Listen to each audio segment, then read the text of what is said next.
ఎంతగా స్మరించుకుంటున్నాను. అలాగే మరి సేవకులకి సంఘస్థులందరికీ హృదయపూర్వక వందనాలు చెల్లిస్తున్నానండి. ఆరో మాటగా చదువుకుందామా? యోహాను సువార్త 19వ అధ్యాయము 30 చదువుకుందాం. యోహాను సువార్త 19:30.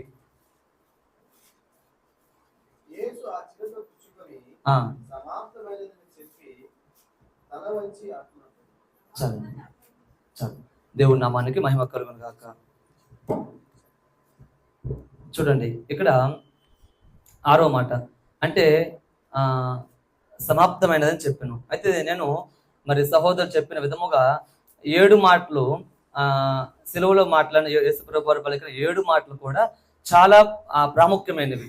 అది చాలా మనుషులకి చాలా అవసరమైన మాటలు. అయితే 7 మాటలు కూడా 7 మాటల్లో మొదటి 3 మాటలు మాత్రం అది మనుషుల నిమిత్తం మాట్లాడారు, మనుషుల కొరకు మాట్లాడారు. అయితే చివరి 3 మాటలు, చివరి 7 నుంచి 7, 6, 5 ఈ 3 మాటలు మాత్రం వ్యక్తిగతంగా తన నిమిత్తం తాను మాట్లాడారు. కానీ మధ్యలో ఉన్న మాట 4వ మాట మాత్రమే తండ్రికి తనకున్న సంబంధాన్ని తెలుపుకుంటూ ఆ మాట్లాడిన మాటగా మనము అర్థం చేసుకునే వారుగా ఉందామని నేను ఒక మాట చెప్తున్నాను. అయితే 7 మాటలు కూడా అది చాలా ప్రాముఖ్యమైన మాటలు. ఈ 6వ మాట సమాప్తమైనది. యేసు అప్పుడే మరి అన్ని సమాప్తమైన తెలిసి ఆయన సమాప్తమైనదని చెప్పి తన ఆత్మను అప్పజెంపుకున్నాడంట. సమాప్తమైనది. ఏం సమాప్తమైనది అంటే వర్క్ కంప్లీట్ అయిపోయిందని అని చెప్పి ఒక అర్థం వస్తుంది. అయితే ఇంకేం మిగిలి ఉండలేదు, ఇంకా బ్యాలెన్స్ ఏం లేదు. అంటే ఏం సమాప్తం చేశాడు ఆయన, ఈ భూమి మీదకి వచ్చి ఏం చేశాడని చెప్పి నేను ఈ మాటల విషయంలో ధ్యానిస్తున్నప్పుడు దేవుడు నాకు అద్భుతంగా కొన్ని మాటలు నాకు నేర్పించాడు. వాటిలో అవన్నీ చెప్పడానికి టైం సరిపోదు, కానీ ఒక 3 మాటలు మాత్రం నేను తీసుకొని రావడం జరిగింది మీ ముందుకి. 3 మాటలు ప్రధానమైనది ఆయన సమాప్తం చేయడానికి. చదువుకుందామా? ఇదే యోహాను సువార్త 17వ అధ్యాయం 4 వచ్చి చదువుకుందాం. యోహాను సువార్త 17:4. చేయుటకు నీవు నాకు ఇచ్చిన పని దేవుని నామానికి మహిమ కలుగును గాక. చూడండి, ఆయన జీవిస్తున్న కాలంలో సజీవునిగా ఉన్నప్పుడు, ఆయన చనిపోక ముందు మరి తండ్రితో మాట్లాడుతున్న మాట, చేయుటకు నీవు నాకు ఇచ్చిన పని నేను సంపూర్ణంగా నెరవేర్చాడు. 7 అనే మాట సంపూర్ణానికి సూచిస్తుంటది. ఏనేం చేశాడంటే, ఈ నీవు నాకు ఇచ్చిన పని సంపూర్ణంగా నేను నెరవేర్చాను, నేను మహిమపరిచాను అని చెప్పి తండ్రితో మాట్లాడుతున్నాడు. ఏమి ఆయన పని ఇచ్చాడు, ఈయన ఏమి సంపూర్ణంగా నెరవేర్చాడని చెప్పి మనం ధ్యానించుకున్నట్లయితే, ఆయన సంపూర్ణంగా నెరవేర్చిన పనులు మరి 3 ప్రధానమైనవి. దాంట్లో నేను మొట్టమొదటిగా ఒక మాట మీకు చెప్పాలని చెప్పి ఆశపడుతున్నాను. పాపము నుండి మరణము మనకు సంభవిస్తుంది. పాపము నుండి వచ్చే జీతము మరణము. ఆ మరణం అనగా నరకము, నిత్య నరకము. అయితే ప్రతి మనుషుడు ఆదాము రోమపత్రికలో ఉంటుంది, చదవని అవసరం లేదు, రోమపత్రికలో రాయబడి ఉందేమో తెలుసా? ఆదాము చేసిన పాపాన్ని బట్టి, అయితే పాపము చేయని వారి మీద కూడా ఆ పాపం పరిపాలన చేస్తున్నప్పుడు ఆ పాపం నుంచి విమోచన, మరి శాశ్వత విమోచన లేదు. ఇంకా అందరూ కూడా పాపానికి దాసులుగా ఉన్నప్పుడు ఆ పాపం నుంచి విముక్తి చేయాలని, ఆ పాపం నుంచి విడిపించడం కోసము మరి ఆయనే వెల చెల్లించాడు. ఆయన క్రయధనముగా వెల చెల్లించి పాపానికి ఆయన చెల్లించి ఆ మరణాన్ని ముళ్ళను విరిచివేసి ఆయన సమాప్తం చేసి మనల్ని నీతిమంతులుగా మార్చి ఆ నరకానికి పాత్రులుగా మనం చేయకుండా విడిపించాడు. దేవుడి నామానికి మహిమ కలుగును గాక. దాని నుంచి విడిపించి మనల్ని మరి మన స్వతంత్రులుగా చేసి నీతిమంతులుగా మార్చి ఆ పరలోకానికి హక్కుదారులుగా చేశాడు. పాపం మన మీద వేలుబడి చేయడానికి లేదు. ఆ పాపం మన మీద వేలుబడి లేదు. అలాగే మనకి మరణము కూడా లేదు. మనము మరణిస్తే మరి శరీరానికి వచ్చే మరణమే కానీ ఆత్మీయ మరణం మనకు లేదు. మనము మరి మరణించిన వెంటనే మరి ఆ యొక్క దేవుని ఎదుగు చేరే విధంగా గొప్ప ఆ యొక్క కార్యాన్ని కూడా దేవుడు చేసి సమాప్తం చేశాడు. మరి రెండవది చూసుకున్నట్లయితే బలులు మరి ధర్మశాస్త్రము, అలాగే ప్రవచనాలు. పాత నిబంధన గ్రంథం చదువుకున్నప్పుడు మనము మరి మనం వివరించుకున్నాం కదా, పాస్టర్ గారితో నేర్చుకున్నాము 5 బలులు, అలాగే ఇంకా మరి ప్రవచనాలు, ఆ ధర్మశాస్త్రము. ఆయన చెప్తాడు సజీవంగా ఉన్నప్పుడు ఏం చెప్తారు తెలుసా? కొనవ ప్రసంగంలో, మీరు ధర్మశాస్త్రానికి లోనైన వారు. అది దానికి లోనైన వారుగా మనం ఉన్నప్పటికీ ఆయన ఏం చేశారు తెలుసా? దానికి లోనైన వారు మనల్ని దాని నుంచి విడిపించాడు. అంటే ధర్మశాస్త్రం లోనైన వారు అంటే శిక్షకు పాత్రులము. మరి ఆ పాపం చేసిన ప్రతి ఒక్కరు కూడా శిక్షించబడాలి, అది ధర్మశాస్త్రం చెప్తుంది. కంటికి కన్ను పంటికి పన్ను అని చెప్తుంది ధర్మశాస్త్రము. అయితే మనకి ప్రభువారు ఆయన కృపను బట్టి మనమందరం శిక్షించబడాల్సిన వారమే. కానీ ఆ శిక్ష నుంచి విడిపించి, ఆ ధర్మశాస్త్రంలోనే మనం విడిపించి ఆ బలులు ఆయనే అర్పించాడు. ఆయన ఒక్కసారిగా. అయితే పాప క్షమాపణ కలగాలంటే రక్తం చిందించబడాలి. రక్తం చిందించబడకుండా పాప క్షమాపణ కలగదు అని చెప్పి ఎవ్రీ గ్రంథకర్తకు మాట్లాడుతూ సామాన్యంగా చెప్పవచ్చు అంటాడు. అయితే మరి ఖచ్చితంగా రక్తం చిందించబడాలి. ఆ రక్తము కోడెల రక్తం కావచ్చు, మేకల రక్తం కావచ్చు, లేదా గొర్రెల రక్తం కావచ్చు. ఆ రక్తం ద్వారా సంపూర్ణమైన ఆ విమోచన కలగలేదు మనుషునికి. అర్పిస్తున్నారు, పాపం చేస్తున్నారు, అర్పిస్తున్నారు, పాపం చేస్తున్నారు. అది ఒక చక్రం లాగా తిరుగుతుంది, కానీ దానికి సంపూర్ణమైన ఫుల్ స్టాప్ కలగలేదు. కానీ యేసు ప్రభు వారు మాత్రం ఈ భూమి మీదకి వచ్చి ఆయన మాత్రం 33 సంవత్సరాలు భూమి మీద జీవించి ఆ సంపూర్ణమైన బలి, ఆ వెల, ఆ రక్తము ఆయన చిందించి మనందరిని కూడా విడిపించి విమోచనకర్తగా మనకి ఆయనే ఉండి ఆ విషయంలో కూడా ఆయనే వెల చెల్లించి సమాప్తం చేశాడు. ఏం సమాప్తం చేశాడంటే బలుల విషయం సమాప్తం చేశాడు. బలులు, ధర్మశాస్త్రము, అలాగే మరి ఆ ధర్మశాస్త్రం ప్రతి ఒక్క ప్రవచనములు మరి మనకు దానికి ముందుగా ఉన్న భక్తులు ఎంతో మంది కూడా ప్రవచించారు. ఆ ప్రవచనం ప్రతి ఒక్కటి కూడా ఆయనలో నెరవేర్చబడింది. అలాగే మూడోది చూసినట్లయితే మరి సాతాను తల చితక దొరకటము, అలాగే మనందరికి కూడా రక్షణ కల్పించడము. ఇది చాలా వచనాలు, చాలా మాటలు ఉన్నాయి మరి ఆయన నెరవేర్పులు. కానీ నేను తీసుకున్న 3 మాటలే. ఈ 3 మరి సాతాను తల చితక దొరికి మనందరికి కూడా రక్షణ కలిగించాడు. మాలో ప్రతి ఒక్క మనిషికి రక్షణ కలిగించాడు. అది దాంట్లో కూడా ఆయన సమాప్తం చేశాడు. అంటే ఆ సాతాను తల చదువుకోవటువంటి ఆదికాండం 3వ అధ్యాయం 17వ వచనంలో ఒక మాట ఉంటుంది తెలుసా? అది నువ్వు ఆ సర్పానికి దేవుడు ఒక శాపాన్ని చెప్తూ అంటాడు, నువ్వు దాని మడిమితో కొడతావు, ఆయన మడిమి కొడతావు, కానీ ఆయన మాత్రం నీ తల చితక దొరుకుతున్నాను మాట. అది నెరవేర్పు కలిగింది. ఆయన తల చితక దొక్కడం అంటే ప్రభువైన యేసుక్రీస్తు వారు మరి మరణించి అలాగే ఒకవేళ సమాధిలో ఉంటే తల చితక దొరకబడేది కాదు.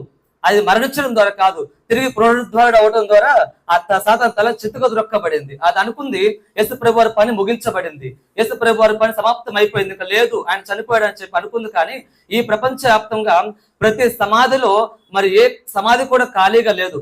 సమాధిలో శవం ఖచ్చితంగా ఉంటుంది, కానీ యేసు ప్రభు వారి సమాధిలో మాత్రము ఖాళీగా ఉంది, ఎందుకంటే సజీవుడిగా లేచి ఉన్నారు కాబట్టి దాని తల చిత్తగా దొరికాడు.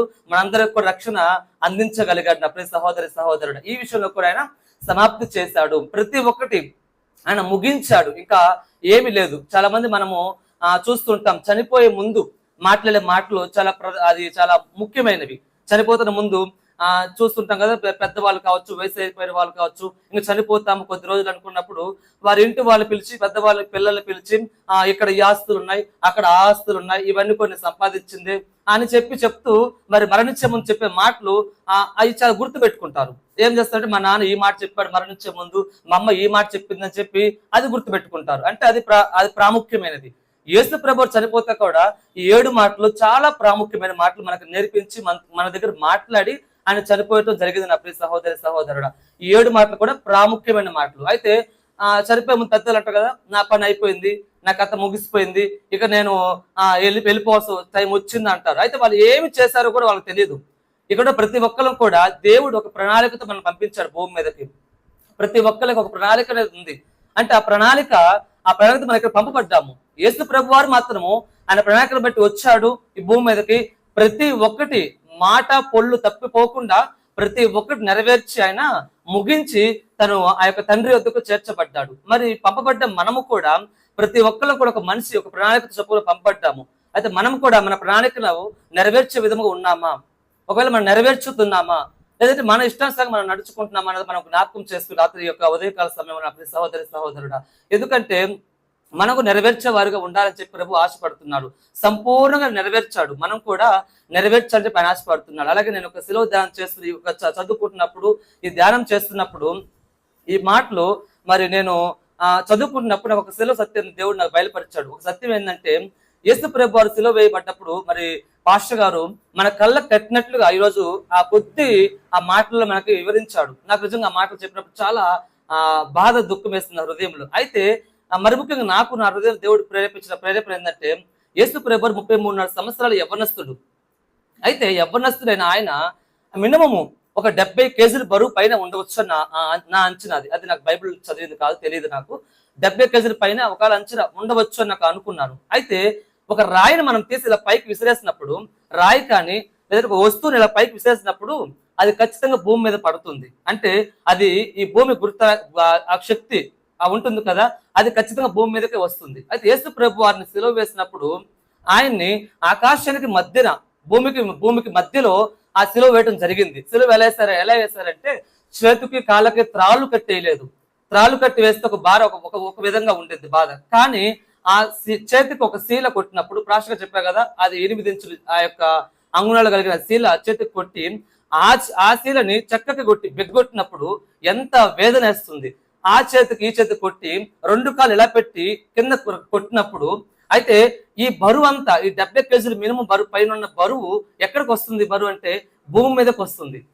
అది కిందకి దిగజారుద్ది, పైకి వెళ్ళదు. ఆ బరువు కిందకి ఇలా ఇలా ఇలా కిందకి అలా కిందకి వస్తున్నప్పుడు నిజముగా ఒక మాట చెప్తాను, ఆ 3 మేకుల మీదనే ఆ బరువు అంతా ఆపగలిగింది. ఆ 3 మేకులు ఆ బరువు ఆపుతున్నప్పుడు, ఆయన ఆ శరీరం కిందకి ఇలా వస్తున్నప్పుడు ఎంత వేదన అనిపిస్తుంది. ఒక్కసారి మనం జ్ఞాపకం చేసుకుందాం. నా ప్రియ సహోదరుడా, ఎంత వేదన అనుభవించి ఉండవచ్చు ఒకవేళ ఆయన.